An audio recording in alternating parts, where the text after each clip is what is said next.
Imagine digging a well to irrigate your crops, and ending up unearthing a piece of the past that has been waiting to be seen for over 2,000 years.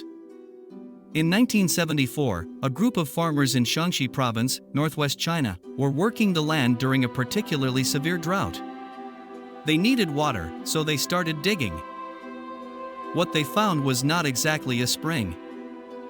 First there were pieces of pottery, then fragments of rusty weapons, and then the head of a clay soldier. Perfectly sculpted, with a serious expression and a traditional Chinese hairstyle. It wasn't long before more appeared. What seemed like an isolated statue became hundreds. Then thousands.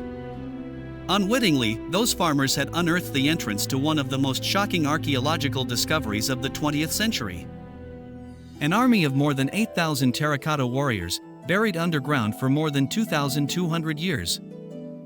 The news spread like wildfire. The Chinese government sent archaeologists, historians, and conservation teams. What they discovered was mind-blowing: rows and rows of clay soldiers in military formation, with horses, war chariots, and even musicians and officials. An entire army that wasn't breathing, but seemed ready for battle. And the most curious thing, they were all taking care of a grave. That of the first emperor of China, Qin Shi Huang, a man obsessed with control, power, and life after death. But why did they build such an army? And how did they accomplish such a feat in such ancient times? At first glance, one might think that all terracotta warriors look the same. Generic, mass-cast soldiers. But you only have to look a little closer to discover that each one is unique. Some have thin mustaches, others thick beards. There are serious faces, others relaxed. Some look like battle-hardened veterans, others young recruits. Armor varies by rank. Even hairstyles, hair knots and gestures reveal that no two soldiers are alike. The reason? It is believed that the artisans modeled themselves after real soldiers from the Qin era, and who probably personalized the statues to reflect the different ranks and specialties of the army. Infantry, archers, horsemen, generals, and even charioteers, the drivers of chariots.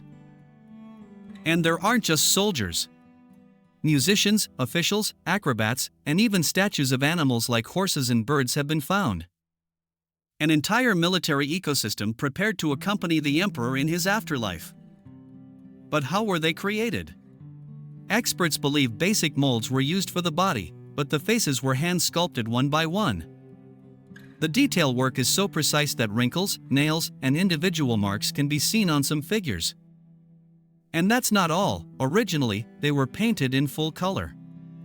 Intense reds, vibrant greens, golden details. That entire army looked like it had just stepped out of an epic movie. But over time, the pigments degraded, and today only traces of that brilliant paint remain. In fact, archaeologists have had to stop excavations so as not to destroy what little remains of the original color through exposure to the air. So we are not talking about simple clay figures. We're talking about portraits with a soul, soldiers with a history, ready to serve their emperor even in eternity. And speaking of the emperor, who really was Qin Shi Huang, the man behind this immortal army?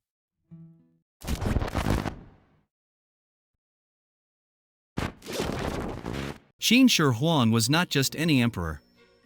He was the first man to unify all of China under one government in 221 BC, and he did so with an iron fist.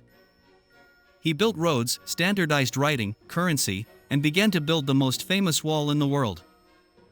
A true historical titan. But he was also deeply obsessed, especially with the idea of immortality. From a young age, the emperor lived terrified of death. He sent emissaries to seek magic elixirs, consulted alchemists and Taoist sages, and spent fortunes on recipes that promised eternal life. The result? Many believe he ironically died of poisoning from one of those mercury-laden concoctions. However, his true plan to defeat death was not in a jar, but underground. Qin Shi Huang ordered the construction of a gigantic mausoleum, an underground palace that replicated his empire. It had rivers of mercury simulating waterways, ceilings decorated with pearls to represent the stars, and hidden traps to prevent looters. And at his entrance, the Terracotta Army, his personal guard for eternity. Exaggerated? Absolutely.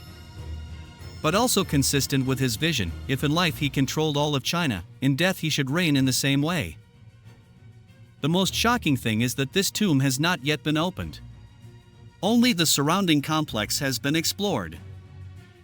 The emperor's tomb remains intact, sealed beneath an artificial mountain, waiting. What? To have enough technology to open it without destroying it? Or to resolve the danger it poses?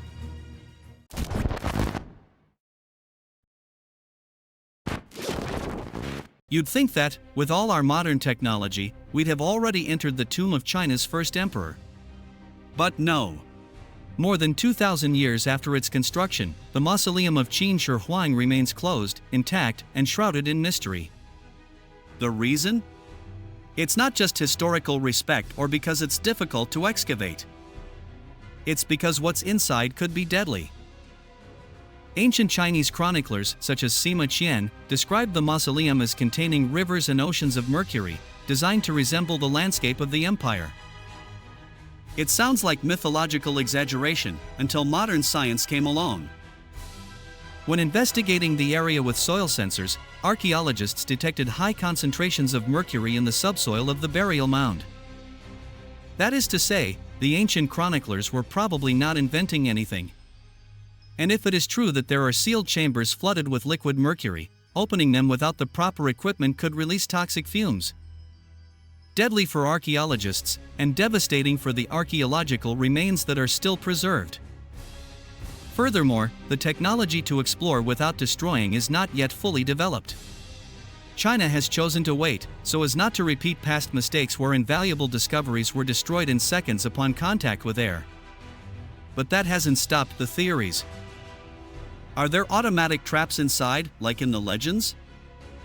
What secrets does the emperor's sarcophagus hold? Will the artisans who built the tomb also be buried with it? The Terracotta Army is just the prelude. What lies at the center of the complex, beneath tons of earth and centuries of history, remains an unsolved mystery. And maybe, just maybe, that was the emperor's idea all along. To rule in silence, in eternity. With his army immobile, waiting for orders that will never come.